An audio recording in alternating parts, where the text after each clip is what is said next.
Au nom du Père et du Fils et du Saint-Esprit. Amen. Mon Seigneur et mon Dieu, je crois de tout mon cœur que tu es ici, que tu me vois, que tu m'entends. Je t'adore à genoux devant toi. Je te demande le pardon de mes péchés et ton aide pour faire de mon mieux ce moment de prière. Marie, ma Mère Immaculée, Saint Joseph et mon ange gardien, intercédez pour moi. Une journée qui commence mal, avec le réveil qui ne sonne pas, et tu dois te préparer en catastrophe. Le grille-pain rend l'âme, et tu dois te contenter d'un pain sec de la veille pour faire office de petit déjeuner. Et puis la prière que tu aurais aimé bien faire passe à la trappe, car ton réveil n'a pas sonné. À peine sors-tu de chez toi que tu marches sur ce qu'un chien a laissé devant ta porte. Alors tu montes dans ta voiture et l'odeur est terrible, sans compter que tu t'es pas encore rendu trop compte pourquoi, et le temps d'en répandre partout. Et puis tu arrives au boulot, et la série noire se poursuit. Des remontrances du patron qui n'avait pas compris que tu n'étais pour rien dans l'oubli d'un dossier qu'on aurait dû te transmettre. Et des disputes entre collègues et des luttes intestines dans lesquelles tu te retrouves embarqué. Et comme si tout cela ne suffisait pas, une rage de dents te fait souffrir horriblement et t'oblige à prendre plusieurs paracétamol et en plus tu perds un temps fou sur les heures de ton travail à chercher sur Doctolib un dentiste disponible. En commentant ces événements de tes collègues, il te répond par cette phrase mystérieuse. Ce doit être ton karma. Une expression étrange qui, je crois, vient des spiritualités orientales et qui désigne une sorte de fatalité, quelque chose qui devait m'arriver et qui, quoi que je fasse, aurait dû de toute façon me tomber dessus.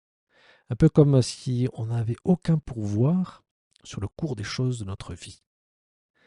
Et en plus, avec cette idée diffuse qu'on doit être puni pour nos mauvaises actions ici-bas, et qu'il y a une sorte d'énergie vengeresse qui nous punit d'intentions mauvaises. En vivant dans cette optique, une épée de Damoclès me menace à chaque instant. C'est ce fameux karma. Et Jésus nous propose aujourd'hui dans l'Évangile une toute autre philosophie de vie. Il nous dit d'abord bien de souligner ce qui fonctionne dans notre existence, d'arrêter de voir simplement les malheurs qui peuvent nous accabler. La vie ne vaut-elle pas plus que la nourriture et le corps plus que les vêtements, nous dit Jésus dans l'Évangile. Ne soyez pas inquiets, ne vous souciez pas. Il y a tellement de choses dans nos vies qui fonctionnent et que on prend pour argent comptant, alors que c'est Dieu Tout-Puissant qui en est l'auteur, qui en est la cause. Certes, il y a des malheurs parfois dans nos vies, certes nous pouvons nous inquiéter, nous ne savons pas ce que nous aurons demain, mais nous pouvons déjà nous émerveiller de ce que nous sommes et de ce que nous avons aujourd'hui, maintenant. Déjà la vie, qui est un cadeau merveilleux, et la santé du corps, si tu es en bonne santé, rends grâce. On voit souvent la valeur de la santé que lorsque nous sommes malades. Mais rendons grâce si actuellement notre corps tient le coup, ou s'il va un petit peu mieux qu'hier. Regardez les oiseaux du ciel, nous dit Jésus. Ils ne font ni semaille ni moisson, ils n'amassent pas dans les greniers. Et votre Père céleste les nourrit. Là, le Seigneur nous parle de deux inquiétudes qui sont bien légitimes, la nourriture et les vêtements, qui sont deux thèmes qui peuvent parfois occuper notre esprit. Les vêtements, les soldes, ces promotions, ces produits que j'ai vus sur Vinted et ces occasions à ne pas manquer. Mais nous pouvons élargir ces inquiétudes dont nous parle le Seigneur, la nourriture, les vêtements, à tous les biens matériels, ces voitures que nous voulons acheter, ou cette essence dont le prix augmente et qui nous inquiète, et ces maisons que nous voulons construire, ces maisons secondaires dans lesquelles on veut préparer notre retraite et qui demandent tant d'efforts et tant d'économies. Et dans l'évangile d'aujourd'hui, Jésus nous permet de remettre les choses en perspective, Nous avons quelque chose de bien plus important que tout cet avoir. Le bonheur, eh bien, de pouvoir nous lever vivants, le bonheur d'établir des relations avec Dieu, avec les autres, cette beauté du monde qui nous entoure, cet amour que nous recevons, tout cela, c'est l'essentiel. C'est tout ce qui va bien et qu'on ne souligne jamais assez. Un philosophe disait très justement: je veux bien qu'on remette en cause l'existence de Dieu quand tout va mal. On a tellement entendu: ah, s'il y a tant de mal dans le monde, c'est que Dieu ne doit pas exister. Mais, poursuivait ce philosophe, poussons la logique jusqu'au bout. Et alors, en constatant tout ce qui va bien, confessons et reconnaissons au contraire l'existence et l'amour de Dieu. Je me lève, je suis en vie, je suis sur une planète magnifique, dans un univers extraordinaire. Mes poumons respirent, mon sang circule, mes jambes me font marcher, mon cerveau me fait réfléchir bien mieux que n'importe quelle intelligence artificielle. Autant d'occasions, Seigneur, de te rendre grâce et de voir une cause derrière tout cela. C'est toi, mon Dieu, mon Créateur, Dieu Père et Dieu Amour.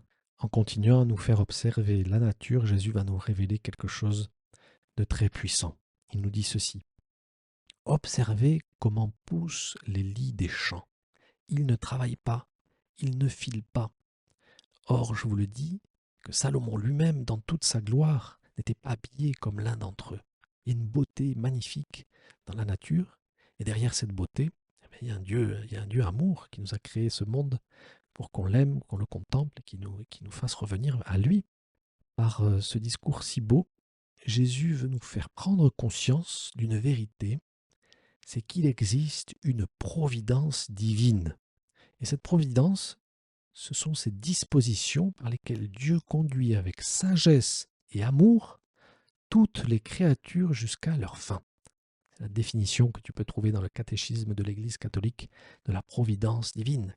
Dispositions par lesquelles Dieu conduit avec sagesse et amour toutes les créatures jusqu'à leur fin.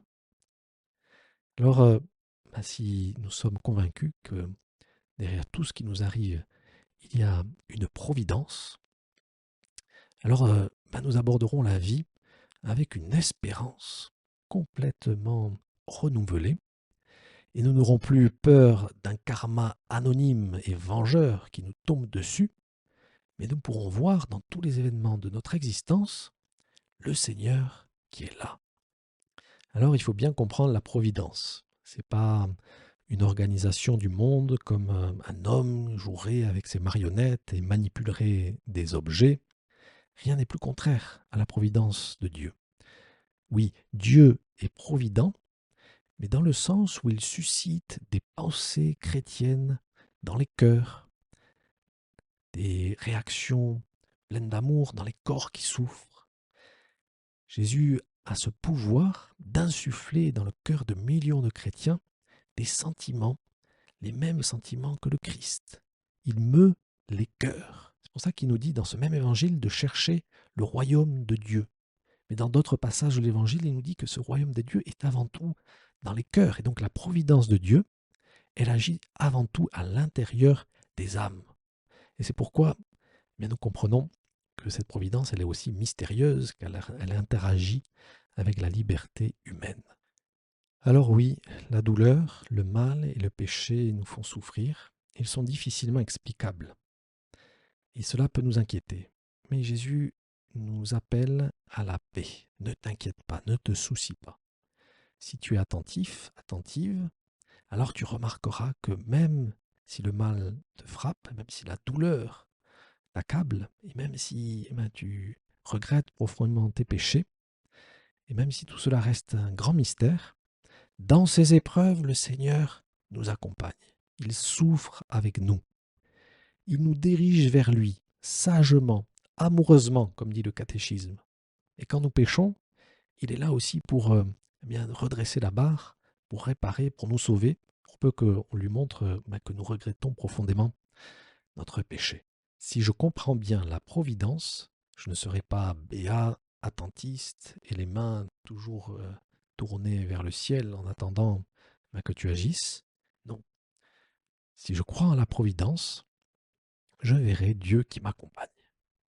Certes, le réveil n'a pas sonné ce matin, mais mon ange gardien, oui, m'a réveillé.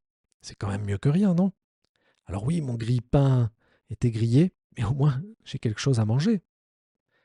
Certes, je marche au mauvais endroit en sortant de chez moi, mais le Seigneur m'a donné assez de force et de sens de l'humour pour ne pas me mettre en colère en marchant dans ce mauvais cadeau que m'a fait ce chien. Certes, mon patron m'est tombé dessus, mais j'ai réussi à garder mon calme en évoquant l'aide de la Vierge Marie pour ne pas surenchérir.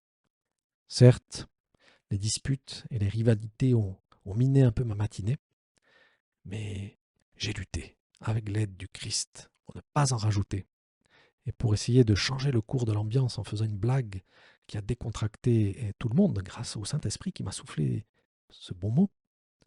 Alors oui, j'ai eu cette rage de dents qui m'a fait souffrir terriblement, mais au lieu de m'enfermer dans mon malheur en récriminant contre Dieu, j'ai décidé, comme le bon larron sur la croix, d'en faire une occasion pour me tourner vers Jésus et pour me convertir.